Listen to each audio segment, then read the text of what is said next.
Salut les papas, salut les parents. Une deuxième vidéo, on le fait en deux parties parce qu'elles étaient un peu longues. Et on va demander maintenant à Jean de se présenter à nous et surtout de nous expliquer comment tu es arrivé à la tête de l'association et qu'est-ce qui a bien pu se passer dans ta vie pour que tu prennes justement tous ces risques pour nous et que tu essaies de porter cette cause. Oui, alors ça s'est fait, disons, en deux temps et pour deux grandes raisons différentes. Bon, évidemment, la raison fondamentale, c'est celle qui nous est commune à tous. C'est que bon, j'ai subi une séparation.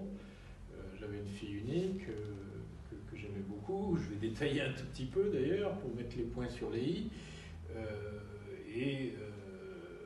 Quand il y a eu séparation, je voulais ce qu'on appelle la résidence alternée, la résidence équilibrée, et bien entendu, je ne l'ai jamais eue, parce qu'il a suffi à la mère de s'y opposer pour être, comme toujours, comme dans toute la France, suivi dans son refus par la justice familiale. Donc ça, d'abord dans le principe, c'est une injustice, une discrimination qui me révolte, comme n'importe quelle autre discrimination, et en plus, concernant mon propre enfant, c'était particulièrement aigu, on va dire. Bon, je pourrais peut-être détailler, si on a le temps, effectivement les circonstances, parce qu'elles sont quand même, quand on regarde dans le détail, assez phénoménales. On le prend, Jean. Mais maintenant, alors on va y revenir, mais après la deuxième raison, bon, moi d'ailleurs j'ai commis l'erreur, je dois dire, quand la séparation a eu lieu en 2006, je connaissais l'existence de SOS Papa, mais je n'y suis pas allé. Donc je me suis débrouillé dans mon coin avec l'avocat du quartier, etc. Et bon, ça c'est vraiment une erreur à pas faire, parce que c'est déjà assez difficile comme ça. Alors si on a affaire à n'importe quel avocat, on a à peu près 100% de chance d'échouer. Bon. Mais quand même, je suivais en quelque sorte du coin de l'œil les actions, enfin en tout cas les actions, l'évolution de l'association par le site internet. Et dans les années 2010, j'ai vu que le président de l'époque était en contact avec des députés il y avait deux députés de la majorité de l'époque qui avaient lancé une proposition de loi qui allait vraiment dans le bon sens, et comme ils faisaient partie de la majorité, ils avaient recueilli la co-signature de plus de 100 de leurs collègues.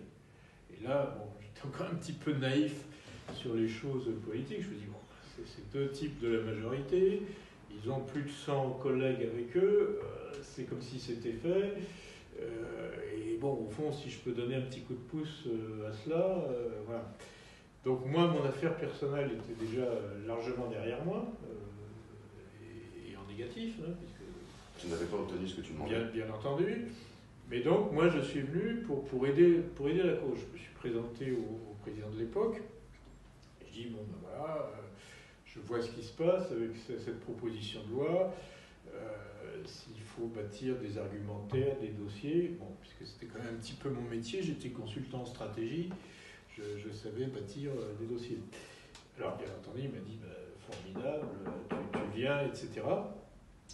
Et voilà, donc ça s'est fait comme ça. Moi, je suis un des rares cas où je suis venu à l'association, donc j'ai donc adhéré pour la circonstance, mais pas pour mon cas personnel, qui était plutôt derrière moi, mais pour justement faire avancer ce qu'on a dit tout à l'heure, c'est-à-dire aboutir d'une manière ou d'une autre à une véritable loi d'égalité parentale. D'accord, tu nous as dit que c'était en deux temps. Tu nous as expliqué le premier temps. Le premier temps, c'était mon temps, en tout cas les deux motivations. La première motivation, c'était ma motivation à la base purement personnelle. Effectivement, on ne devient pas président de l'association juste pour le plaisir de faire des beaux dossiers. C'est parce qu'on est quand même au départ extrêmement concerné. Voilà. Et effectivement, bon, alors pour revenir sur ce premier temps, depuis la naissance de ma fille, le couple n'allait pas bien, bon, comme souvent, bon, très bien. Il se trouve que moi, je m'étais occupé de ma fille comme d'une maman ou d'une nounou dès ses premiers jours, en donnant le biberon, en me levant la nuit, en changeant les couches, etc.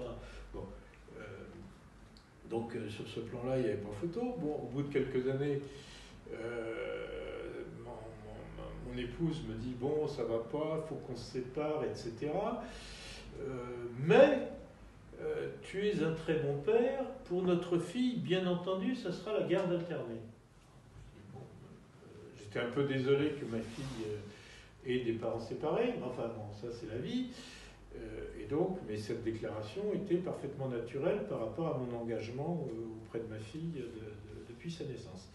Et puis, quelques jours plus tard, mon ex, qui n'était pas du tout une économiquement faible, puisqu'elle était chirurgien, commence à avoir des exigences financières. Oui, mais alors il me faudrait une pension de ceci, une prestation de cela. Bon, alors moi j'étais dans l'ignorance de cette discrimination que la justice familiale fait subir au père.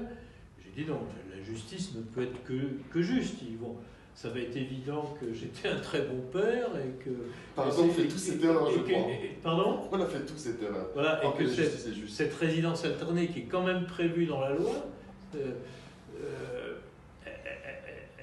on doit la refuser que dans des cas exceptionnels. Donc il n'y a pas photo.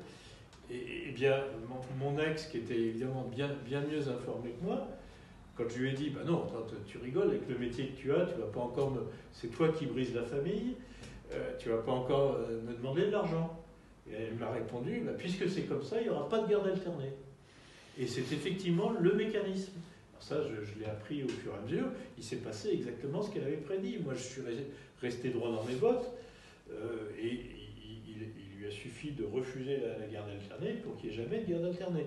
Et ce mécanisme-là, il a été confirmé très officiellement par la suite, en début 2014, par une statistique d'une très bonne source, puisque c'est le ministère de la Justice lui-même qui l'a fait. Ils ont fait remonter toutes les décisions de toute la France sur une période d'une douzaine de jours. C'est 6000 décisions, c'est très bien, très suffisant pour faire des statistiques.